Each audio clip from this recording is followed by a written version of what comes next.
What up, guys? This is Cheevo Guides back here again with another achievement guide. Today we're going to be focusing on Murder Diaries 3 Santa's Trail of Blood. This game was published and developed by EpiXR Games. This game is an easy 1 hour completion or platinum trophy, and on top of that, it's only $9.99. If you guys are interested in picking it up, I'll have a link down in the description below as always. Now, this game has a total of 13 levels, and we do need to finish all 13.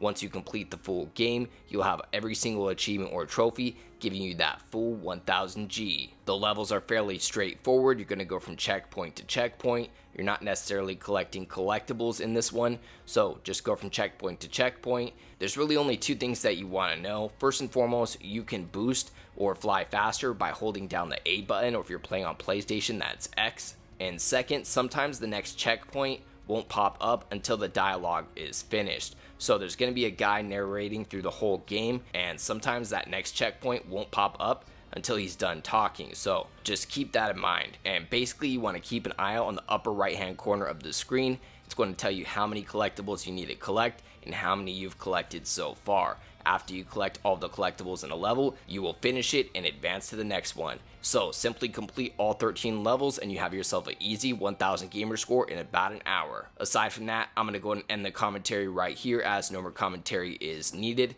If you need to skip to any specific level that you're having issues with, I will have some timestamps or chapters down below for you guys. Aside from that, as always, I appreciate you guys tuning in. If you enjoyed this video, please leave a comment and don't forget to like and subscribe. And it appeared as if I could make things move to the side or go away. It's funny now. When one thing exists and one doesn't, it's not a debate of fact. It's just a matter of perspective. This is what I have. The inner ramblings of my soul laid bare.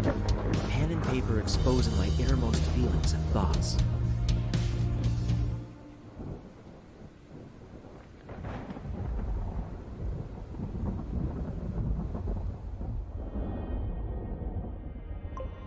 Whether I'm here or not, I don't know. Certainly in anyone else's perspective, I might have been. That's how it's been for all of my life.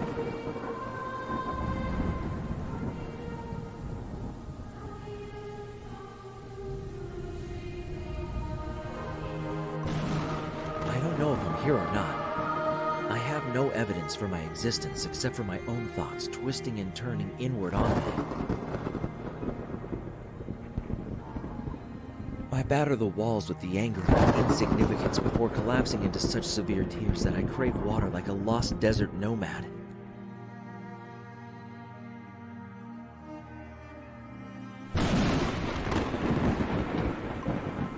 I am so unfathomably hungry that my body is turning against me. It's speaking to me in a language that I barely understand. It's like a primal, archaic script.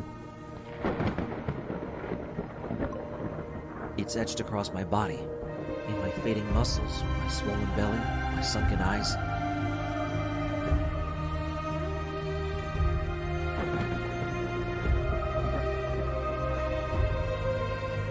I don't have a mirror, but I can feel each receding piece of skin slowly getting further and further away from the person I once was.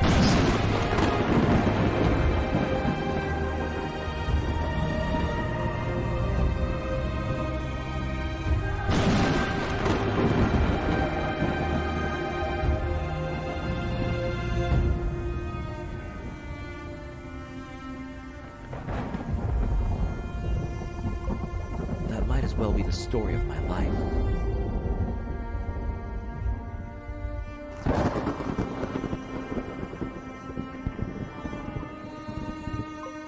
My body is screaming at me in a guttural, unsensed sense that is both clear and unclear.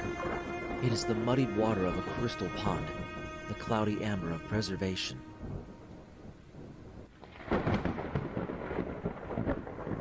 An ancient scream. I try to ignore it, but I can hear it. As my limbs become taut and I approach immobilization and complete oblivion, it is taking control.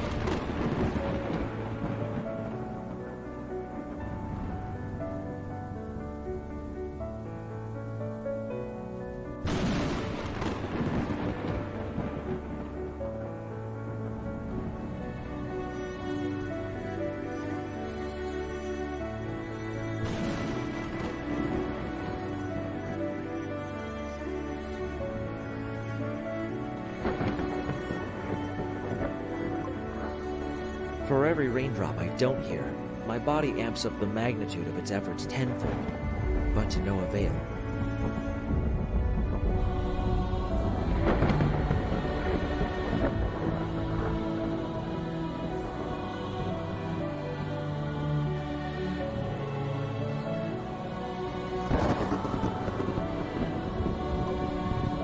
I'm not allowed relief. I don't know why. All I know is the slow decline of what I once thought of as myself.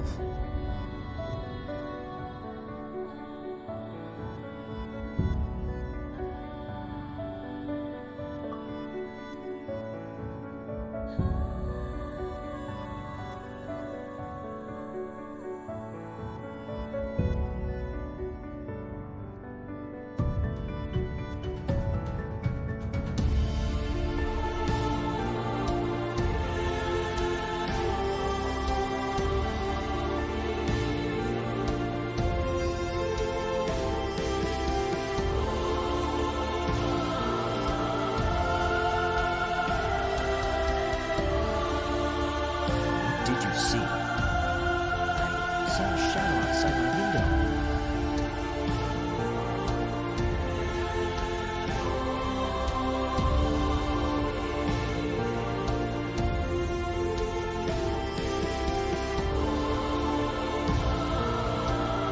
Say anything to you? I don't know. Think about what you told your parents. It told me not to tell anyone. You're safe, Dan. We're police officers. We're here to help you. That's right. You and your family are safe.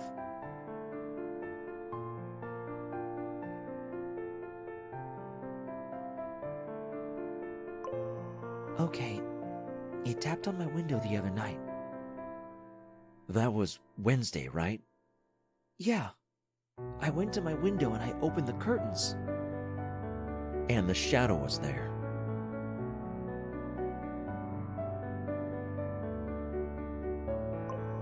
Yeah. I couldn't hear it at first. I wasn't afraid yet. I didn't understand. You're doing great, Dan. Keep going. It kept whispering something. It wanted me to get closer. I leaned in to listen. What did it say, Dan? I think it was a man. It kept saying Merry Christmas over and over. Was that all he said? Yeah. You're doing really great, Dan. Just one more question, okay? Okay. What happened after he said Merry Christmas? After...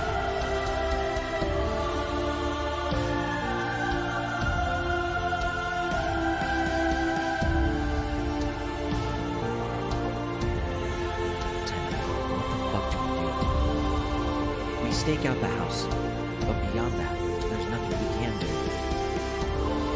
This is the third case. All you want to do is stake out the house. What do you want from me? The captain wouldn't approve anything else. You know what that's going to do, right? Absolutely nothing. We have a caseload so big right now, the paperwork is literally falling off my desk.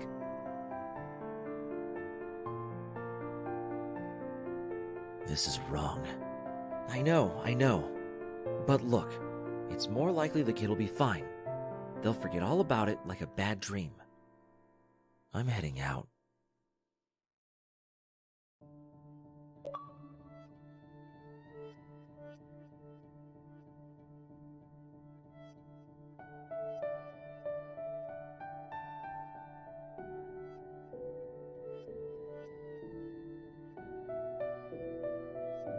I woke Mom and Dad up really early.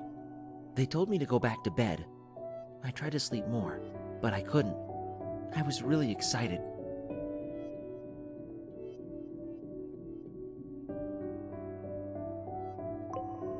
This is my 8th Christmas. I asked Santa for an RC car like the one I saw on TV. I sent a letter a few weeks ago. I was looking forward to getting it. Finally, Mom and Dad woke up. It was 8 a.m. Dad made coffee, and Mom made breakfast. We always do the presents after breakfast and before lunch.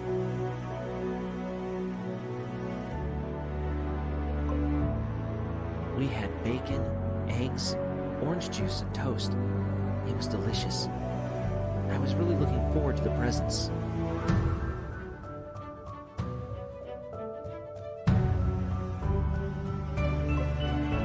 After breakfast, I ran to the tree and picked out the biggest box. I wanted to unwrap it right away, but Mom said to read the label. It said, "To Dan, from Santa." Mom and Dad sat on the couch as I tore away at the wrapping paper. I was so happy when I saw the label. It was the exact RC car I wanted. Dad said that Santa always knew what little boys and girls wanted. Mom said that was true. He did. He read all the letters. I opened more presents and got everything I wanted. Dad helped set up the RC car and I drove it around the sitting room.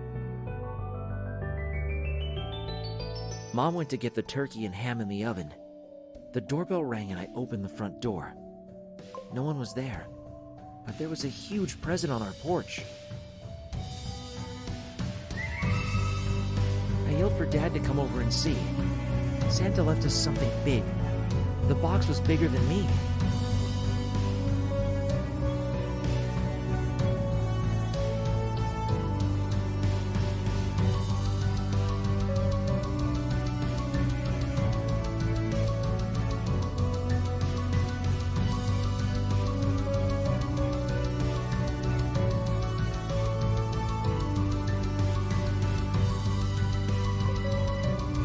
Dad looked confused and told me to go to my room for a bit. He must not have expected such a big surprise from Santa. I'm still in my room and I can't wait to see what it is. I'm so excited.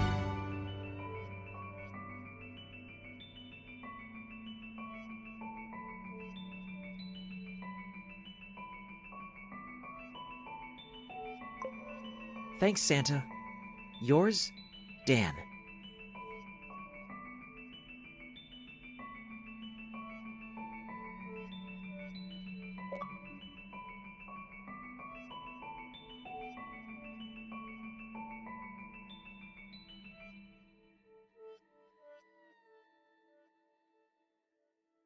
It's been a long while since I thought about Dan, but I'll give you what I remember. Did something happen to him? I really did wish him the best. He was referred to me from a general practice in, I think, 1989. Apparently he'd been having some weird issues at home and in school, which is, not unusual for 15-year-olds. I got the reports of what happened. Well, if you're calling about Dan, you know what that is. I got copies from his regular doctor. Awful. Really awful. I felt for the kid. I wasn't sure what was going to happen in his first session. I went in expecting the worst, but it wasn't the worst. Or, well, the best either. He felt a little detached, he said. Removed from his peers, and a little from himself too. Disassociation as a trauma response, even years later, is perfectly normal, and I knew what I was dealing with. It turns out he'd been suffering from PTSD for years, had practically grown up with it since the incident. His parents thought that it'd go away with time. They were very wrong. This kind of thing needs to be treated ASAP. It disrupts your sleep, your energy levels, your anxiety levels. When it runs rampant and uncontrolled, it can pervade every area of your life. Dan had been living with profound and far-reaching consequences of PTSD for years. He thought it was normal, but I helped. At least I think I did. We went through basic cognitive behavioral therapy. This helped him feel grounded, in control of himself and his thoughts. It curbed the disassociation, helped him feel.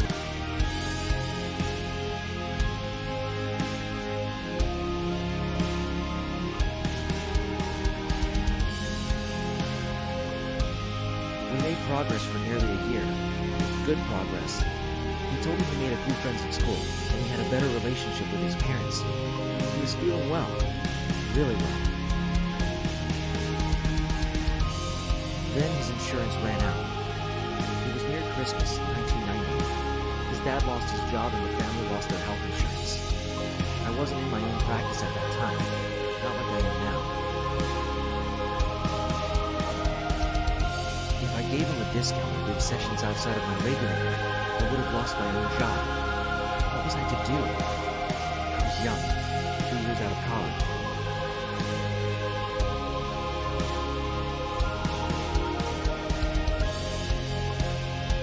I felt bad. I feared all our progress would be undone. He was heartbroken. Until his face went placid, and he whispered something that put a chill down my spine. "Merry Christmas to me," he said. I'll never forget that look on his face. I remembered that bit from the police report.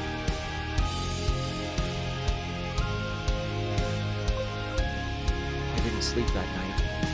I didn't sleep well for weeks. A flawed healthcare system had just let this boy loose. Then I heard about the assault.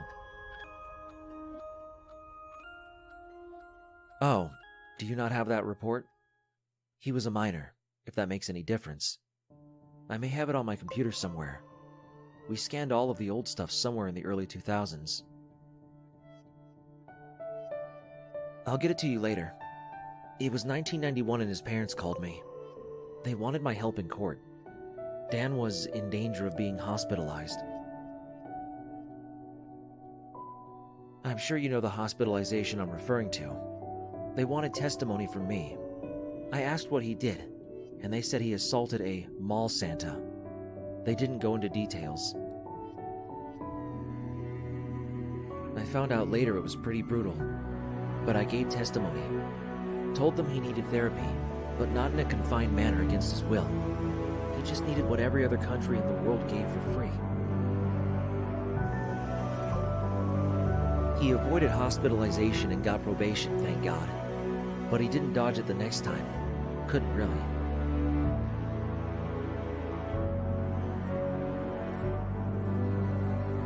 I'm sorry. I got carried away. I have to see a client. If you need anything else, give me another call. Thanks. Bye.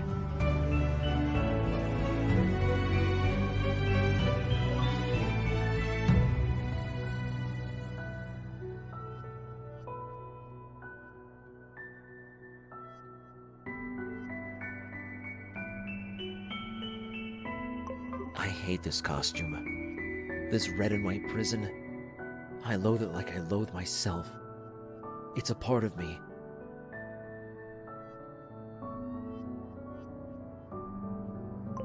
It's all of who I am, and it's nothing at all by the same token. It's everything and inconsequential.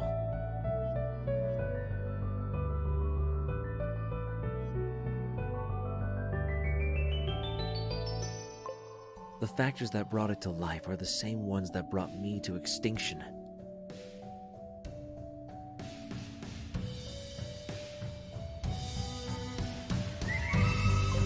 I'll write it on the walls, the ceiling, the floor, here.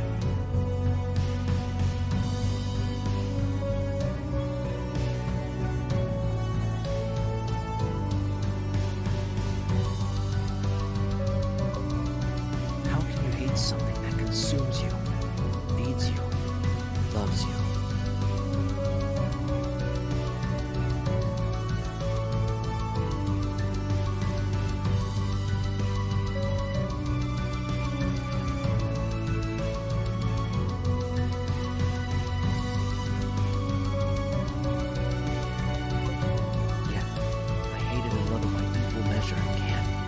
Figure it out. There's no logical conclusion to be had.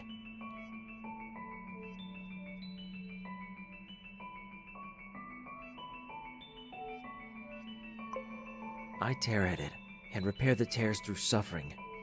I rip it and I myself am torn apart. I am it. It is me.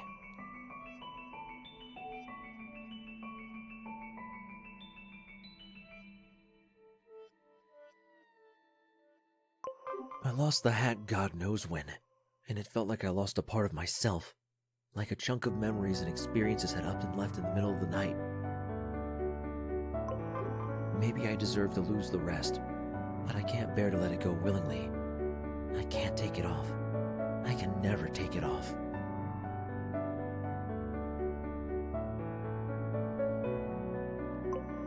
I will sit here until my dying days wearing it. I will be buried in it. I will decompose, and it will hug my bones until my coffin meets oblivion, and we are all united in the singularity of the universal reverse Big Bang. Everything is pulled infinitely towards the center point of an unfeeling and timeless universe that has no concept of anything human. It gives us life, but consumes life and matter in more than equal proportion.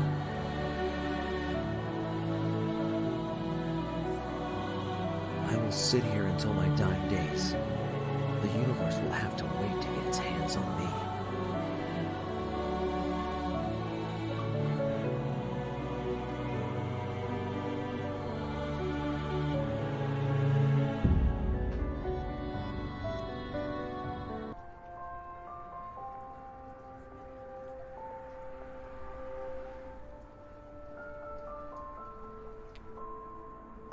All right, we have had just over half a dozen reports for kidnapping, and double that in potential sightings.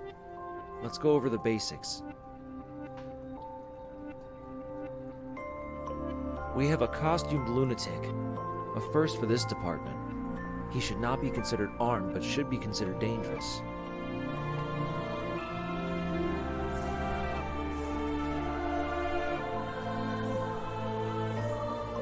He wears a pristine Santa costume.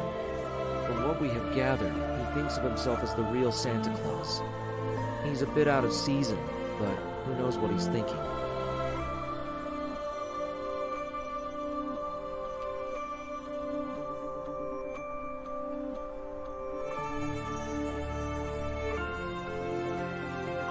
His main method of kidnapping is luring kids in with his costume first, then convincing them. I want all of you to read over the report on page 3 of the document stapled in front of you.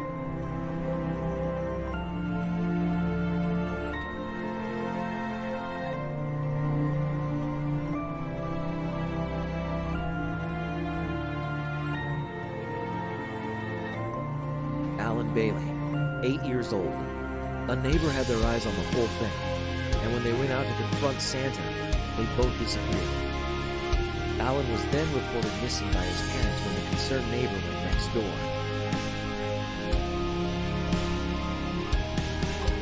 The neighbor said that Santa approached Alan in a vehicle as Alan was coming home from school.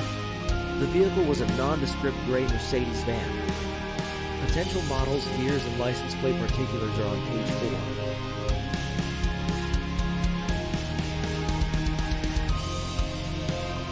4. They conversed for around a minute, by which point the neighbor went to go outside and lost sight of them. That's all we got from the neighbor.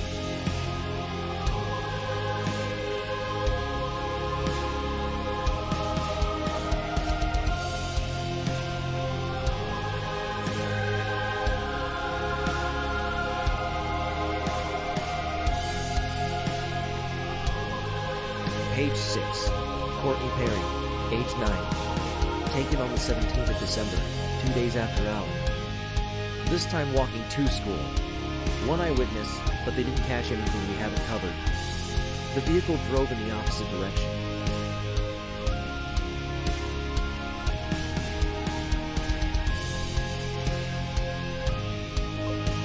Approximate time of abduction is 8:34 a.m.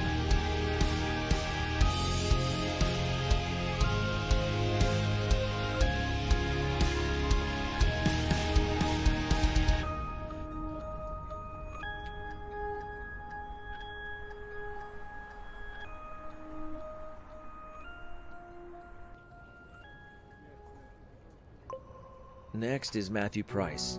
Somehow he was lured out of his home in the middle of the night and disappeared. Early on the 18th, parents went into his room 7 a.m. and he was reported missing around 8 a.m.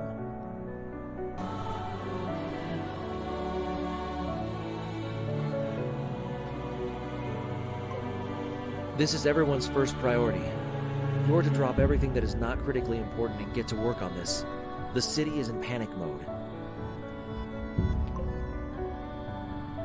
The governor is talking about organizing armed escorts for school children using Homeland Security as well as soldiers from nearby military bases. I have told him personally that will likely make the situation worse. Santa here will flee the city and we'll never see those kids again.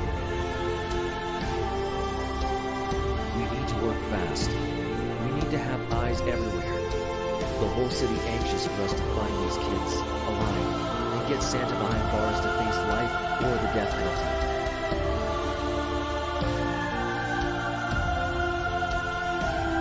I'm counting on you. The city is counting on you. And most importantly, those kids are counting on you.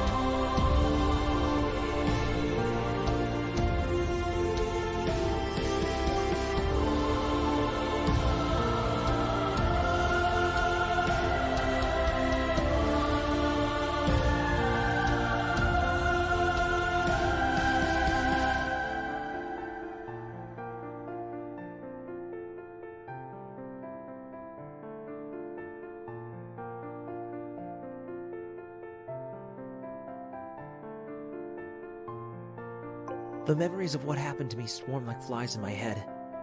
I keep seeing his face. The beard.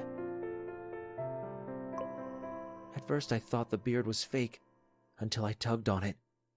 Then, he slapped me in the face. It was real. The blood in my mouth made me learn my lesson. I didn't know where my parents were. Later, I found out they weren't anywhere. Not anymore. I just keep seeing his face. The sunken eyes and the yellow teeth. The grayed facial hair that smelled like stale beer and vomit.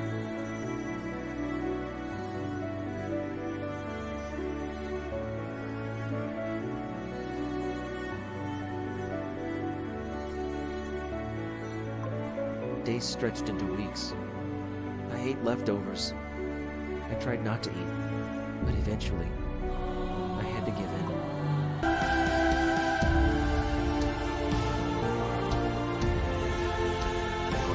When he whipped me, when he hit me, he acted as if he was giving me a gift. I know it was only for his sick pleasure. He enjoyed it. Always a smile on his face. Christmas cheer, I call it. Christmas fucking cheer. I don't know how long I was down there. It was dark. I learned after that it was an illegally constructed basement in an industrial unit. I was half an hour away from my own home, but I may as well have been on a different planet. I have scars. They run down my legs, across my back, my arms, my thighs. I wish I just had physical scars. They ache sometimes, and I see his face.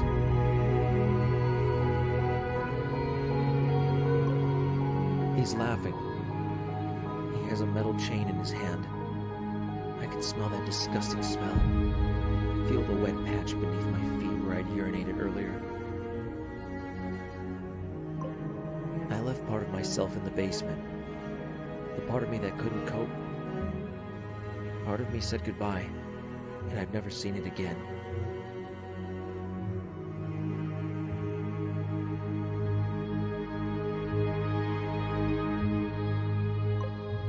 I got glimpses in high school. I made some friends for the first time since. Then, my adopted dad lost his job, and I said goodbye again. I deserve it. I deserve everything. I know I do.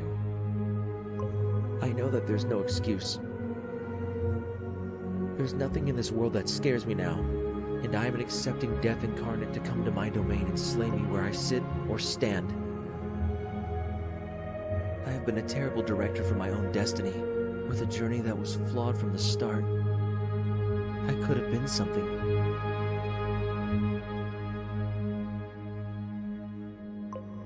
Instead, I am this. I am words on a page. I am my memories, my trauma, my lived experience. I am this room, and this room is me. I am the ink and this pen. I am the blanket I ball my dry tears.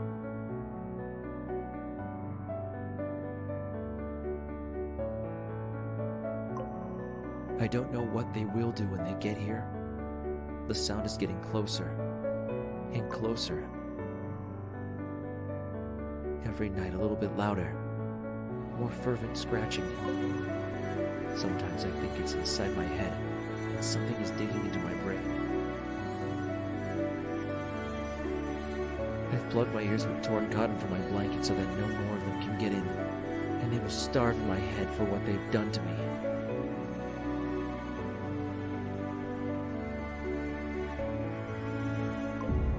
I'm done. I'm waiting for it all to end. They can't dig faster than death will take me. I'll make sure of it. I'll put up barriers and brace my bed against the wall. I keep seeing his face. I keep smelling that god-awful smell. I'm still there in that basement.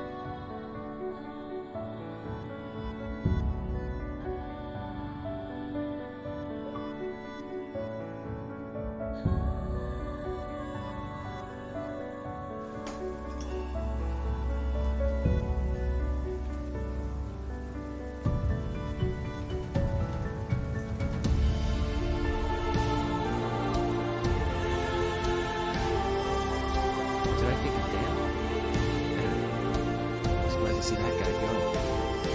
Jeez, was it a few months ago? It's felt like days. So much less stress about him now. I was walking on eggshells. Now I have a psychotic break on the whim. Long breakfast, someone rings a bell, he's gone. You said Christmas? How was he at Christmas? I'll never forget. A couple months ago, well, late last year, a lot of us were in the front room. You know, TV is always on. Sometimes there's a debate around the remote. Normal stuff. Except it's the end of November. Halloween is well and truly over, and you know how after that they jump to Christmas as soon as they can.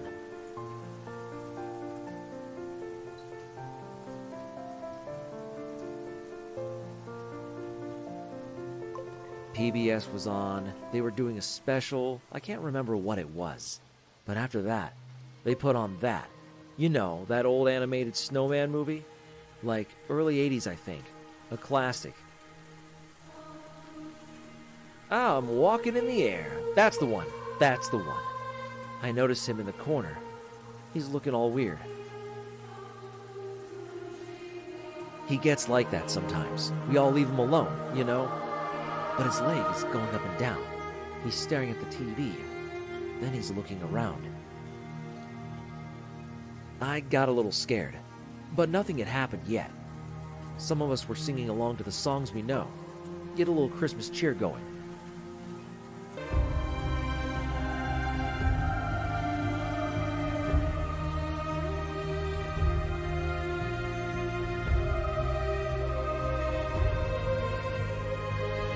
Dan, though, he got this dark look on his face.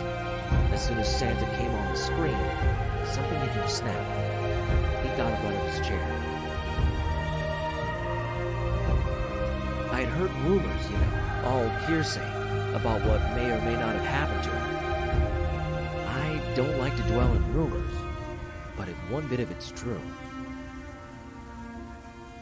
Man, that'd fuck me up too. That'd fuck anyone up. Stay on target, you said? Right. Well, I'll be specific.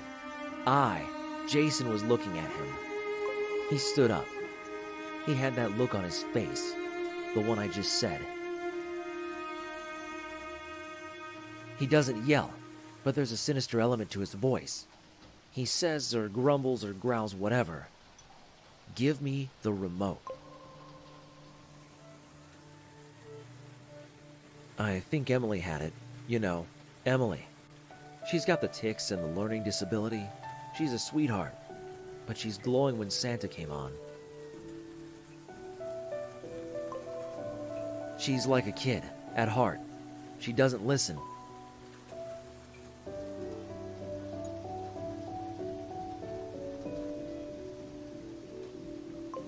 He repeats it. Give me the remote. I notice he spots it in Emily's hands. Before anybody could move, well...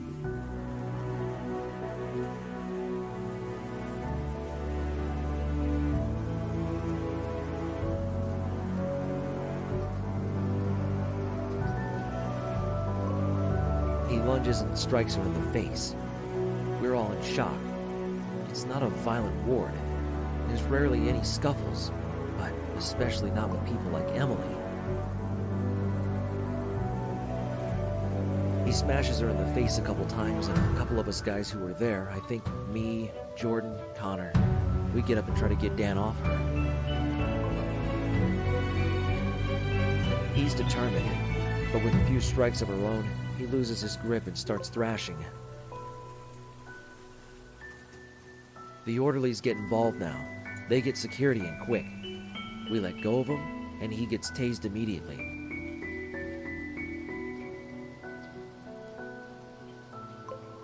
It doesn't stop him right away. He stumbles over to the TV and kicks in the screen with his foot. The screen glass punctures his foot, and now he's bleeding everywhere.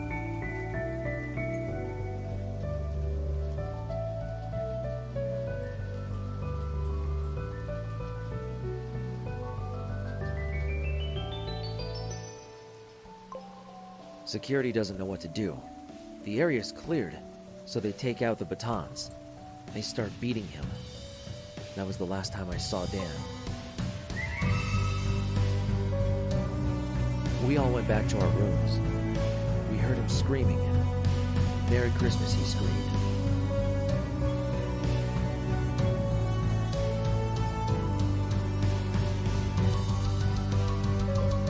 I never saw him again. Last I heard, he went into the violent offenders ward. Didn't come out for a long, long time.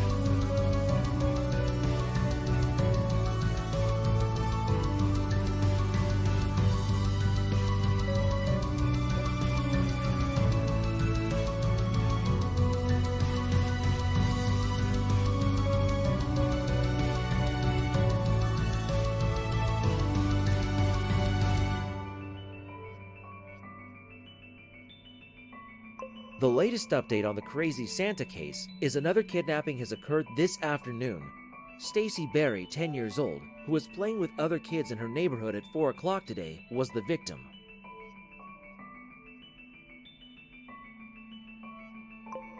This marks the 7th kidnapping in the last 2 weeks. Parents across the city are panicking. Many are keeping their kids indoors and not sending them to school.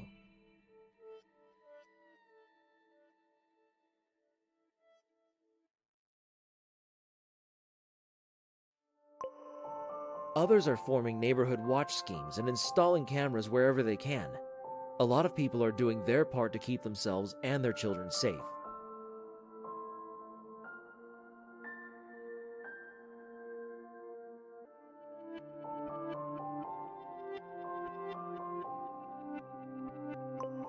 But what are the police doing? How can a costumed lunatic abduct 7 children, some in broad daylight, and get away with it?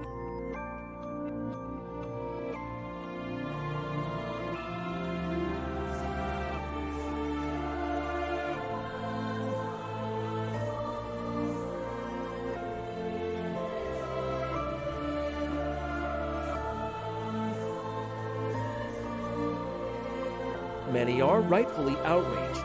In the age of technological surveillance, the perpetrator has managed to remain at large for over 2 weeks. Who knows if these kids are even alive?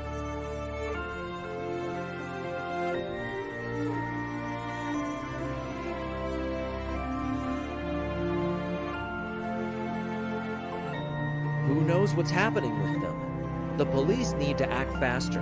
They need to have better response times. They need to find this guy before another parent loses their child.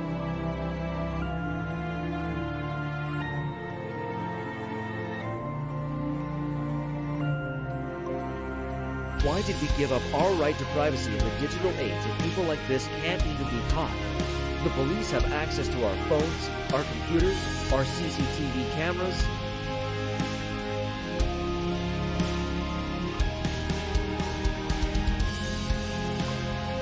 What's stopping them from tracking this guy's phone and getting the kids? The answer, ladies and gentlemen, is simple.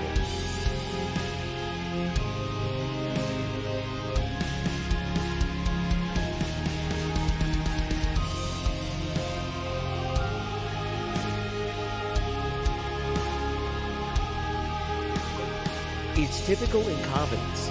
We see it at every level of our government, and this radio broadcaster wants to see it change.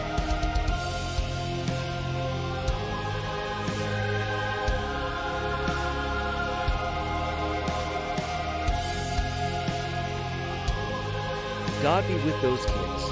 God be with those parents.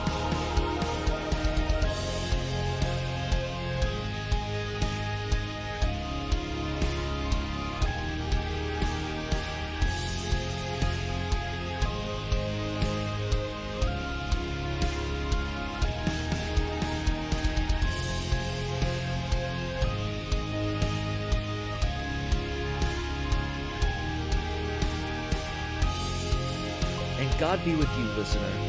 Good night.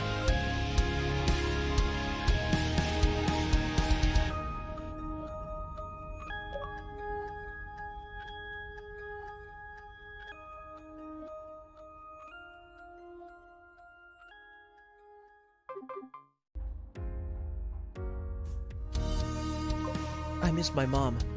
Santa, the real Santa, if you get this, please pick me up and bring me home. I was looking forward to Christmas, but I don't know why I'm here. We're all hungry. Santa, it's cold. I think we're in the North Pole. I don't know. I made friends with Alan. This Santa smells. He's old. I don't think he's the real one. I hope my dog is okay. Stacy gave me some of her food. I was very hungry. My stomach hurt. She was very nice. She's like a big sister. We're playing games when we're left in the dark. It's hard to sleep. Santa said he's saving us from our parents.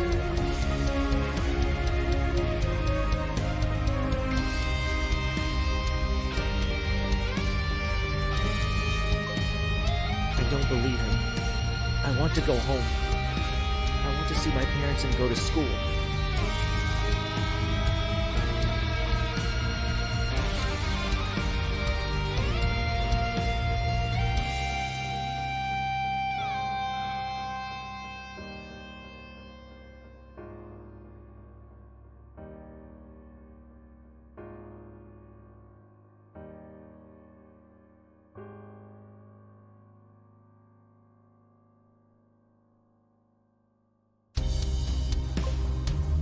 The blankets got wet in the night.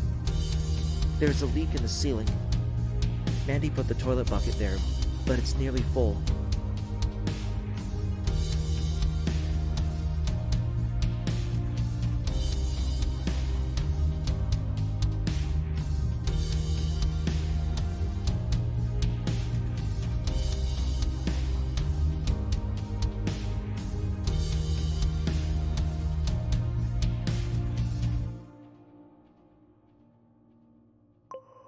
Santa put on a show and juggled for us, but I started crying because I want to go home. Santa was not happy and didn't give us dinner.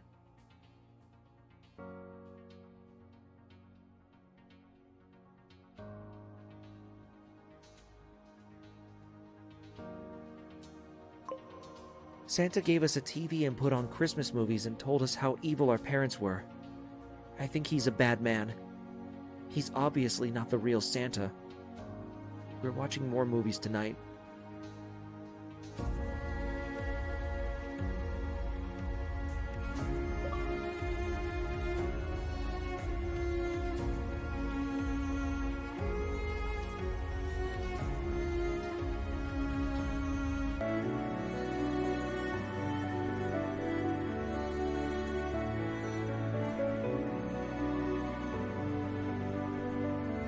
I don't know how long I was in the dark. I was isolated from everything. I kept seeing his face in the darkness and hearing him.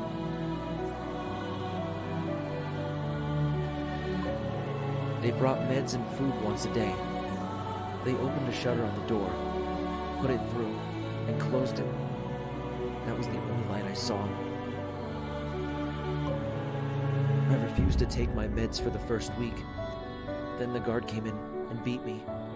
He told me if I didn't take them, they'd stop feeding me.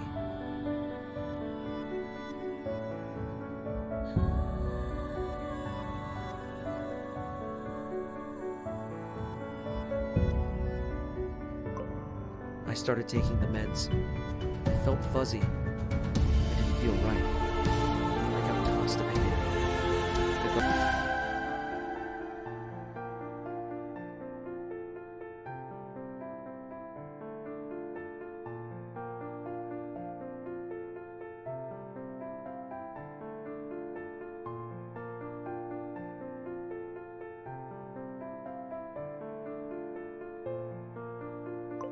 It took a while to get used to the light. My eyes had trouble adjusting after so long in the darkness. I didn't improve.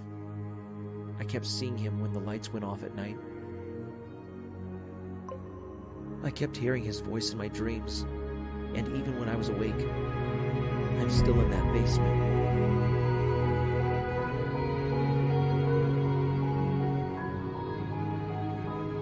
I can't get out, but I got out of that facility.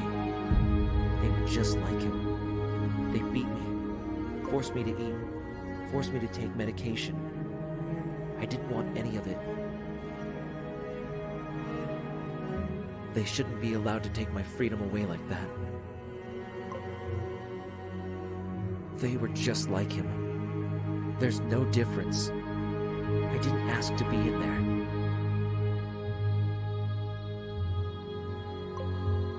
That's why I escaped.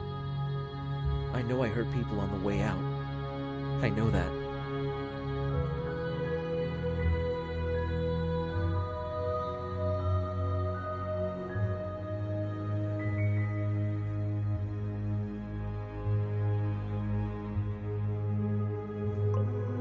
But there was no other way for me to be free. I couldn't be in that place anymore.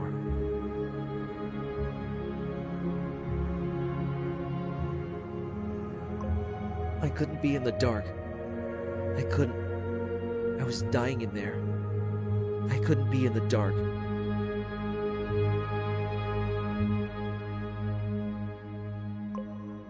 I sleep on the cement floor of a random empty unit I found.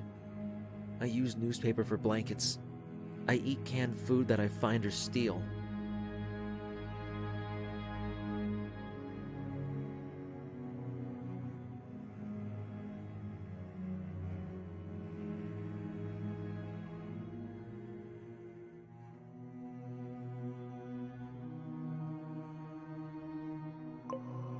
But it's better out here.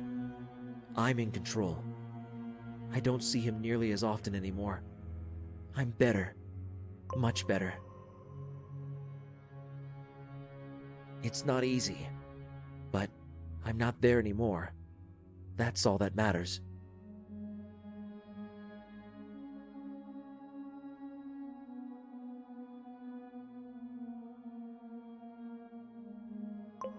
I am the creator of my own destiny, and I will make something of myself.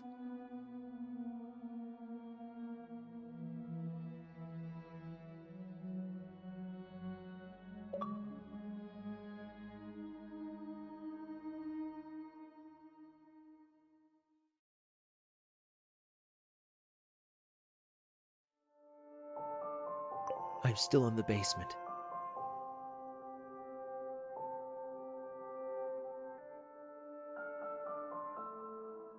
Merry Christmas.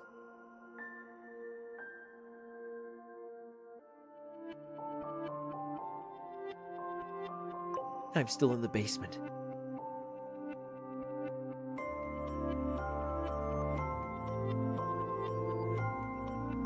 Merry Christmas.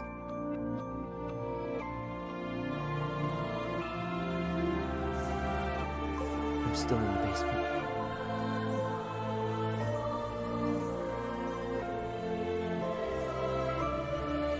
I'm still in the basement.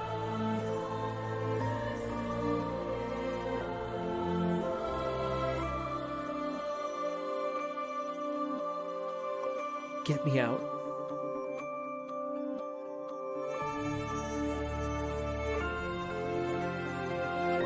Help me. I'm hurt. I'm afraid. I'm alone. Merry Christmas. I hear it in his voice.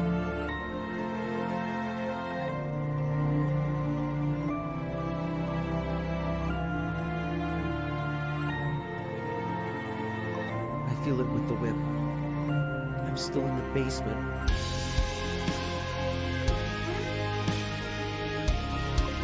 I'm still there. Get me out. I can't stand it here.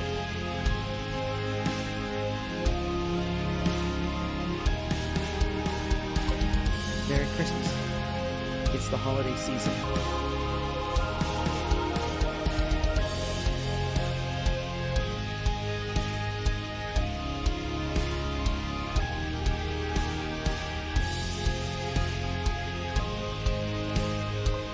I'm becoming him, and I don't know how to stop it.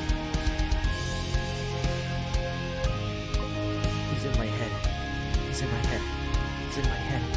And I can't get him out. I'm still in the basement. He's part of me. That's how he gets through. He gets through to me when I'm in there, and I can't get out.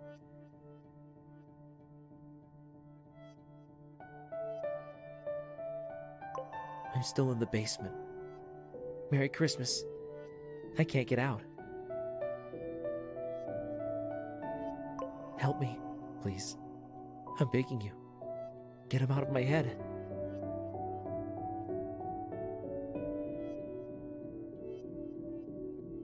I'm still in the basement, and I need help. Please, get me out.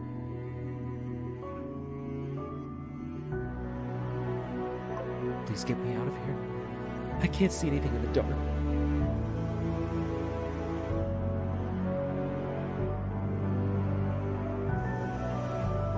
All I can hear is Merry Christmas. And I can't leave. And I'm hurt. And I'm so alone.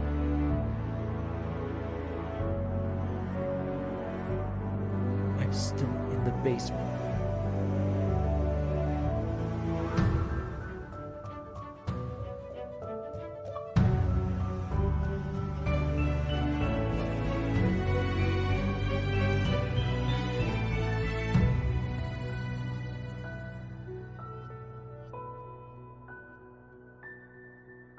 We were finally able to locate the suspect's premises after tirelessly searching from clues the victims gave us.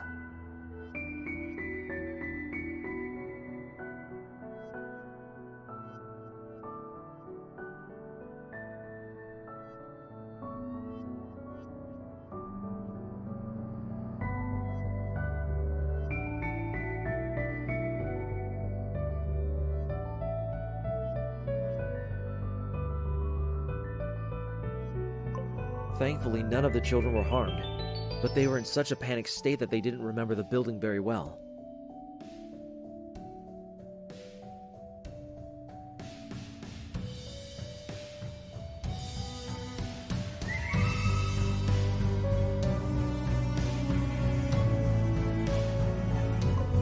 They were kept in the dark for a lot of it, and they were let free, it seems, at night.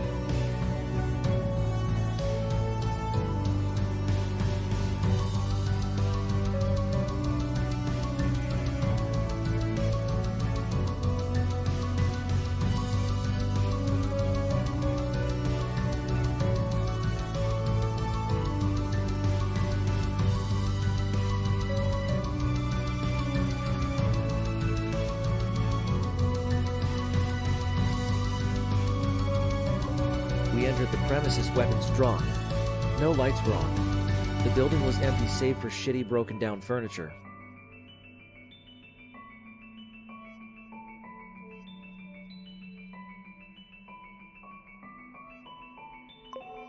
There was a smell we couldn't locate, something foul. It didn't lead us to the source, but it led us to a trap door. A metal ladder with rusty rungs lay past the opening.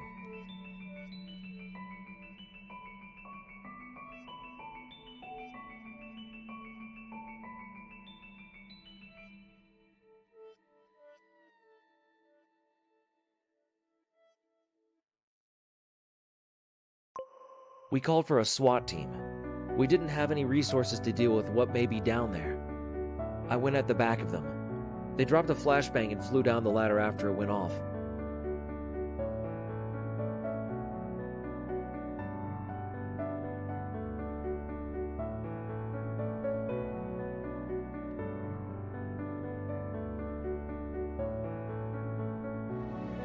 They're cowboys, all right. They get it done. But it turns out we didn't need them. Everyone was gagging at the smell.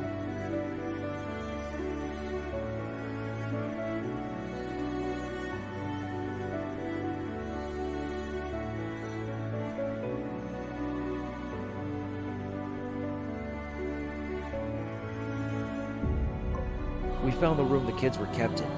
It was covered in urine, feces, a few buckets full, and some on the floor and walls. There were letters strewn among them in children's handwriting.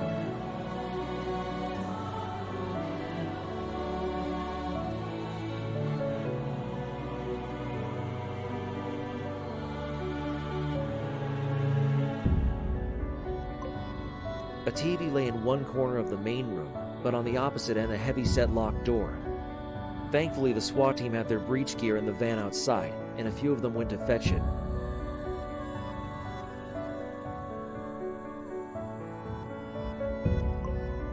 I waited at the back of the room, but I think we all knew what was behind it.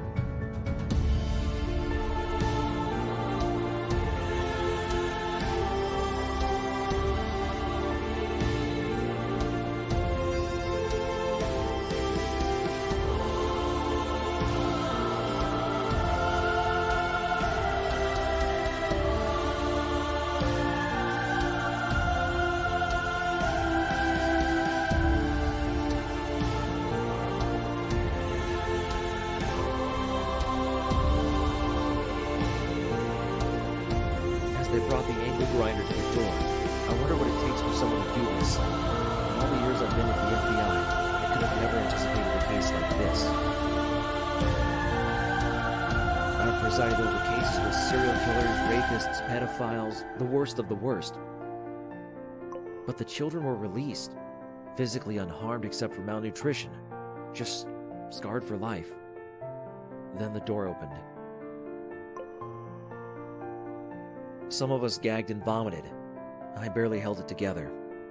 The body in the Santa costume was in the middling stages of decomposition. He was surrounded by pages and pages of writings. I didn't get a glimpse until they entered evidence. I let the forensics team do its job, and I went home to wait for the all clear. I have no idea what makes a man do these things and lock himself away to die slowly.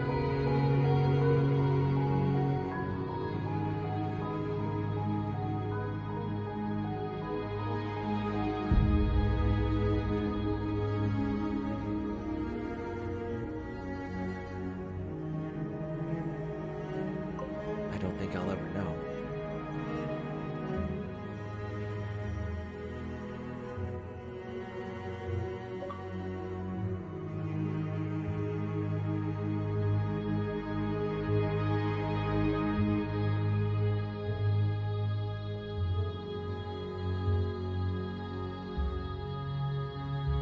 As always, I'd like to give a huge thank you to all of my Patreon subscribers. We just hit 12 patrons. I'd like to give a special shout out to everybody in the biggest fan club, including TimG84, Kegger101, Kana25, GamerTagNation.com, and RockMono44. As always, I appreciate you guys tuning in. If you enjoyed this video, please leave a comment, and don't forget to like and subscribe.